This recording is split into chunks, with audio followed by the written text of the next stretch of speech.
पांचजन्य के डिजिटल मंच पर एक बार फिर आप सभी का स्वागत है। आज बात करेंगे देश में जारी हिंसा की। रमजान का महीना और रामनवमी साथ साथ है और इसके साथ ही दनदनाती हुई खबरें आई हैं दंगों की। देखिए ये रिपोर्ट।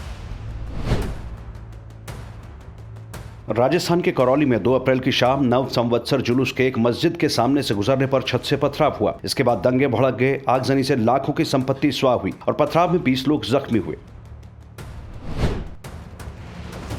गुजरात के आणंद जिले में रामनवमी पर मुस्लिम समुदाय के पथराव से घायल 65 वर्षीय कन्हैयालाल राणा की मृत्यु हो गई। झड़पों में एक व्यक्ति घायल भी हुआ और कुछ दुकानों में आगजनी हुई। पुलिस ने आंसू गैस के गोले छोड़कर हालात पर काबू पाया। ऐसी ही झड़प साबरकांठा जिले के हिम्मतनगर में भी हुई।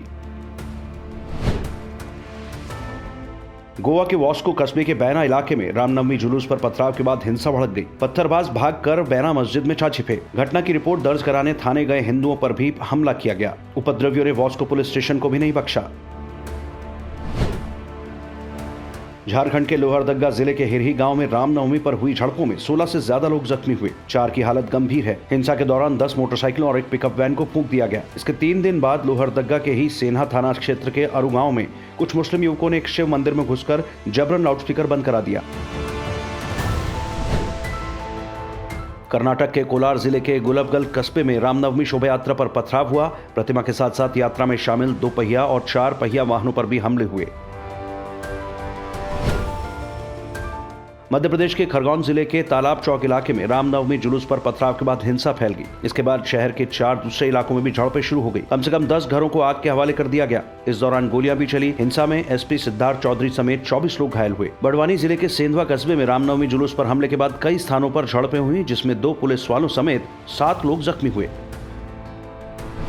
महाराष्ट्र में मुंबई के मलाड इलाके में मस्जिद के सामने से रामनवमी जुलूस गुजरने पर मुस्लिम समुदाय ने अल्लाहू अकबर के नारे लगाए। मानखुर्द इलाके में मुस्लिमों द्वारा हिंदुओं को जबरन रोके जाने पर झड़पें हुई। अहमदनगर जिले के नेवासा में मुस्लिम समुदाय ने रामनवमी जुलूस पर हरे झंडे लहराए। पुलिस ने रोकने की कोशिश की तो पुलिस पर भी हमला किया गया। जालना जिले में मुस्लिम युवकों द्वारा हनुमान मंदिर पर पथराव करने से हिंसा शुरू हुई। पश्चिम बंगाल के बांकुड़ा जिले के मंचनतला इलाके में रामनवमी जुलूस पर ईंटों से हमला हुआ। हावड़ा जिले के शिवपुर इलाके में जुलूस पर पथराव और आगजनी हुई।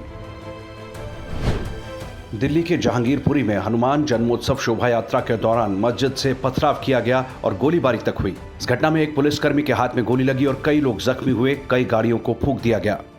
इस देश में सेकुलर मुस्लिम कोटरी गंगा यमुनी तहजीब की बात करते हुए नहीं अघाती।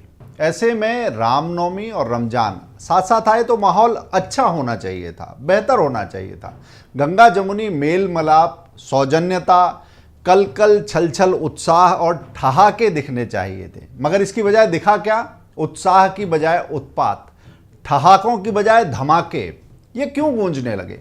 वातावरण में चीख पुकार, खून खराबे के धब्बे आखिर क्यों उभर आए? इसके लिए आपको समझना होगा रमजान में होने वाले इन हमलों का अर्थ। प्रश्न ये है कि क्या ऐसा पहली बार हुआ है और इस वजह से हमें इन पथराव, हमलों, आगजनी इत्यादि को अपवाद मानते हुए इस पर चिंता नहीं करनी चाहिए, मान लेना चाहिए कि ऐसी घटनाएं होती रहती हैं। मगर ऐसा है नहीं, ये अपवाद नहीं है। आप इस घटनाओं का फैलाव, ये जो घटनाक्रम है, इनका विस्तार 2 तरह से देख और माप सकते हैं। पहला, अगर किसी हिंदू जुलूस पर पथराव केवल एक स्थान तक सीमित रहता या केवल एक जगह पर ऐसी घटना होती तो आप इसे दुर्घटना मान सकते थे। परंतु ये एक जगह नहीं, 2 जगह नहीं, 3 जगह नहीं, 1 दर्जन से ज्यादा जगह दिख रहा है।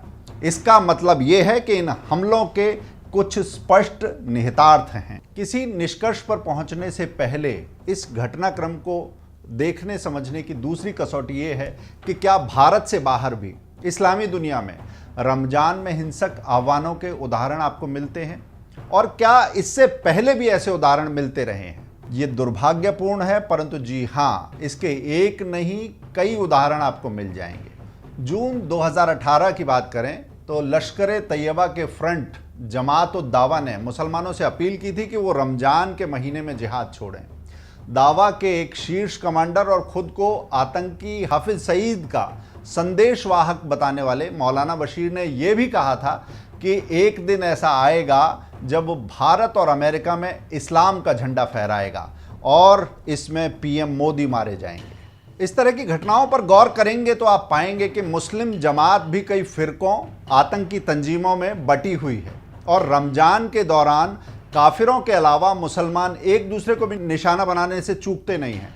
पाकिस्तान से बार बार शिया मस्जिदों पर हमले की खबरें, अहमदियों को निशाना बनाने की खबरें आती हैं। अफगानिस्तान का एक उदाहरण देखिए, मुस्लिम देश है मगर केवल रमजान के दौरान 12 मई 2020 की घटना है, मजहब की स्थापना के लिए काबुल के एक प्रसूति अस्पताल पर, जच्चा बच्चा अस्पताल पर हमला होता है और इस जिहादी हमले में 24 जानें गईं।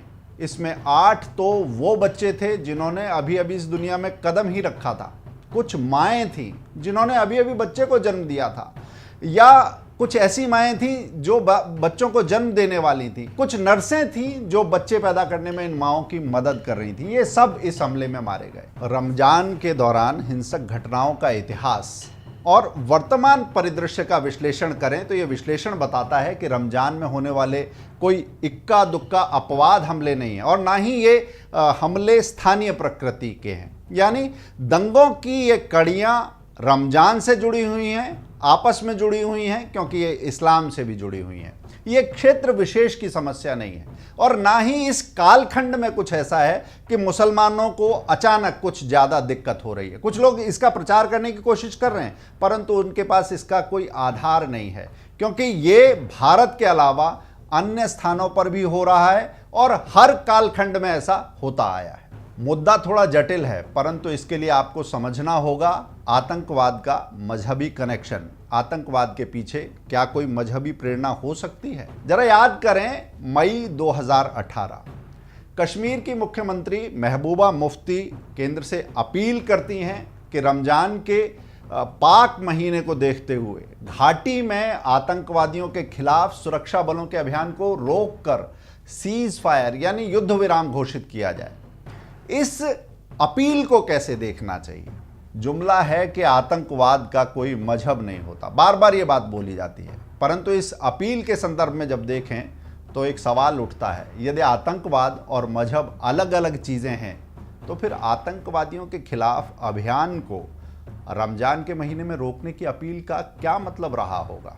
क्या आतंकवादी रमज़ान के महीने में हिंसा नहीं करते? आतंकवादियों का अगर कोई मजहब नहीं है तो रमजान में उनके खिलाफ अभियान रोकने का औचित्य क्या है? ध्यान दीजिए, इसी मजहबी महीने में जिहाद का ऐलान होता है और इसी मजहबी महीने में बाकी जगह हमले हो रहे हैं। मई 2021 को लीजिए, एक बार फिर रमजान का वही महीना है। फिलिस्तीन की ओर से इसराइल पर जमकर हमले हुए हैं। 2014 से इजराइल से कोई बड़ा टकराव न होने से हमास की लोकप्रियता अचानक घट रही थी, तेजी से घट रही थी। हमास ने अशांति फैलाने के लिए जो महीना चुना वो महीना है रमजान का। कश्मीर में ये कोई नई बात नहीं है, हर साल वहाँ रमजान के महीने के दौरान हमले होते हैं और हमले बढ़ जाते हैं, यानी शांति से दूर है रमजान। ये हम नहीं कह रहे, ये लोग सवाल उठा रहे हैं, सोशल मीडिया पर बहसें चल रही हैं। रमजान का शांति से आखिर क्या लेना देना है? असल में देखा जाए तो गैर मुसलमानों को अशांत करने वाला समय इसी दौरान शुरू होता है। इस्लाम की स्थापना के बाद बद्र की लड़ाई भी रमजान के ही महीने में हुई थी। मक्का पर फतेह की लड़ाई की बात करें तो मक्का पर फतेह की लड़ाई भी इसी महीने में लड़ी गई। अब एक और दर्द भरी घटना की याद, 1946 का डायरेक्ट एक्शन डे, जिन्ना ने इसी दौरान ये कार्रवाई की थी। बीते सालों में सीरिया में अलकायदा के आधिकारिक संगठन नुसरा फ्रंट ने रमजान को विजय अभियान का महीना बताया है और रमजान के नज़दीक आते ही आईएस के प्रवक्ता अबू मोहम्मद अल अदनानी, उन्होंने दुनिया भर में अपने समर्थकों से क्या कहा था? उन्होंने कहा कि तैयार हो जाओ, काफिरों के लिए इसे अजाब का, आपदा का महीना बनाने के लिए तैयार हो जाओ। तो क्या इस्लाम और रमजान सिविल सोसाइटी के लिए समस्या बन गया है? लोग चिंतित हैं, सवाल उठा रहे हैं। सामूहिक नमाज की बात हो, अजान की बात हो, लाउड स्पीकर से औरों की आस्था को ललकारने की बात हो, आखिर ये क्या है? क्या सभ्य समाज में ये सब चल सकता है? नमाज के लिए बुलाने को अजान कहते हैं, मगर इस आह्वान के शाब्दिक अर्थ मुसलमानों को उनके खुदा और नबी को श्रेष्ठ और अंतिम तौर पर सही ठहराने वाले और बाकी सभी की आस्था को पूरी तरह खारिज करने की ललकार से भरे हुए हैं। इस कारण लोगों का गुस्सा भड़क रहा है। महाराष्ट्र में आज ये बहुत बड़ा मुद्दा है। सोशल मीडिया टिप्पणियों से भरा पड़ा है। यहां हमारे अलावा कोई नहीं है, ये ललकार, ये गूंज। सड़क पर सामूहिक नमाज की जिद से यातायात और सार्वजनिक सुविधाओं को बाधित करने की जो जिद है और बुर्के के नाम पर सिविल व्यवस्था तोड़ने के हट तक ये जिद चली जाती है। क्या ये सब जिदें, क्या ये सिविल सोसाइटी में इनके लिए कोई जगह है, गुंजाइश है? सवाल है कि ये हठधर्मिता क्या सभ्य समाज में स्वीकार्य हो सकती है? आज दुनिया को ये स्वीकार नहीं है। दुनिया ये हठधर्मिता, उन्माद और कट्टरता स्वीकार नहीं करती और नहीं कर सकती है। फ्रांस ने 2021 में रमज़ान के महीने में ही मुसलमानों पर विशेष पाबंदियां लगाई थी। ये याद रखने वाली बात है। कट्टरपंथी इस्लाम पर अंकुश लगाने के मकसद से लाए गए बिल को फ्रांस की सीनेट ने पास किया था और तमाम प्रावधानों पर बड़ी लंबी बहस चली और इन सारी बहसों के बाद इस बिल को जब सीनेट में पेश किया गया तो उसमें जो चीज़ें थी उसमें वो तमाम प्रावधान शामिल हैं जिसमें स्कूली ट्रिप के दौरान बच्चों के माता पिता वो मजहबी पोशाक नहीं पहन सकते, इस पर रोक है। नाबालिग बच्चियों के चेहरे छिपाने के अलावा सार्वजनिक स्थानों पर आप मजहबी प्रतीकों को न धारण कर सकते हैं न उनका प्रदर्शन कर सकते हैं। इन पर रोक लगाने की बात इस बिल में कही गई है। इसमें शैक्षिक परिसर, शादी समारोह और इन जगहों पर विदेशी झंडा लहराने पर रोक लगाई गई है। सार्वजनिक स्विमिंग पूल जो हैं वहाँ बुर्का पहनने पर भी प्रतिबंध लगाने का प्रावधान किया गया है। अभी तो वहाँ राष्ट्रपति पद का चुनाव है और गौर कीजिए कि इस चुनाव में अप्रवासी समस्या और इस्लामी कट्टरता ये फ्रांस के चुनाव में, राष्ट्रपति चुनाव में बहुत बड़ा मुद्दा बने हुए हैं। अब भारत में जारी दुविधा की बात, दुनिया तो इस तरह से सोच रही है, युक्त प्रतिबंध भी लगा रही है, बाकियों की स्वतंत्रता और आपकी स्वतंत्रता इसे आंक रही है। परंतु भारत में क्या चल रहा है? भारत में दो तरह की राजनीति है। एक पक्षीय हिंसा को बढ़ावा देना और आंखें मूंदे रहना। राजस्थान इसका एक उदाहरण है। करौली में नवसंवत्सर का जो जुलूस निकला उस पर हमला हुआ और हिंसा हुई। इसके बाद कांग्रेस सरकार ने पीड़ितों के साथ न्याय करने के बाद कुछ अलग ही रुख अपनाया।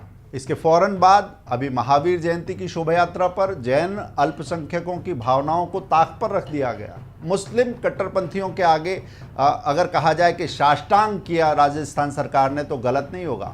फरमान जारी किया गया कि लोग घरों पर धार्मिक ध्वज नहीं लगाएंगे। सड़कों पर शोभा यात्रा निकालने और तो और छोड़िए, छतों से शोभा यात्रा देखने पर भी पाबंदी लगा दी गई। इसमें दूसरी बात यह है कि सरकार एक वर्ग को ही अल्पसंख्यक मान रही है, दूसरे बहुसंख्यक हों या कोई अल्पसंख्यक, सरकार को इसकी कोई चिंता ही नहीं है। राजस्थान में इसका नमूना सामने आया। वर्ग विशेष के तुष्टीकरण का एक नमूना दिल्ली में भी दिखा। दिल्ली सरकार ने रमजान के दौरान मुस्लिमों को कार्यावधि में, उनके दिन में जो ड्यूटी करते हैं उसमें 2 घंटे की छुट्टी, 2 घंटे का अवकाश देने का आदेश जारी किया। इस पर बहुत हो हल्ला मचा और जब हल्ला मचा तो वो आदेश वापस हुआ। मगर धीरे धीरे तुष्टीकरण की ये हठधर्मिता उन्माद की बढ़ती हुई बीमारी की जड़ है, ये समझना होगा। इसके बाद हमने दिल्ली में जहांगीरपुरी के दंगे देखे। इसमें मुख्य अभियुक्त जिसका नाम अंसार बताया जा रहा है, उसके जो तार हैं वो दिल्ली में जो पूर्व में दंगे हुए थे उन दंगों के सूत्रधारों से जुड़ते हुए दिखे। आम आदमी पार्टी के विधायक से उनका संपर्क दिखा और सीए प्रदर्शन के दौरान, दंगों के दौरान जिन लोगों की भूमिका थी वहां तक उसका फैलाव दिखाई दे रहा है। इन उदाहरणों से अलग अब एक अच्छा काम दिख रहा है। प्रशासन दंगाइयों और सार्वजनिक संपत्ति को नुकसान जिन लोगों ने पहुंचाया है उन पर सख्त कार्रवाई करने के लिए मन बना चुका है, ऐसा दिखाई दे रहा है। ऐसी संपत्तियां, अतिक्रमण वो प्रशासन के निशाने पर हैं, बुलडोजर चल रहे हैं, मगर कुछ लोग तुष्टीकरण के लिए इसका विरोध करते हुए उन दंगाइयों के परिवारों के रोते बिलखते फोटो चला रहे हैं, इमोशनल कार्ड खेल रहे हैं, विक्टिम कार्ड खेल रहे हैं। घटनाएं उनके विरोध में गवाही दे रही हैं, मगर उनके पास कहने को कुछ नहीं है तो वो ऐसे फोटो चलाए जा रहे हैं। उनके पास आंकड़े नहीं हैं, उनके पास तथ्य नहीं है, वो सिर्फ भावनाओं का खेल खेल रहे हैं। उन दंगाइयों के कृत्य से पीड़ित लोग अस्पतालों में हैं।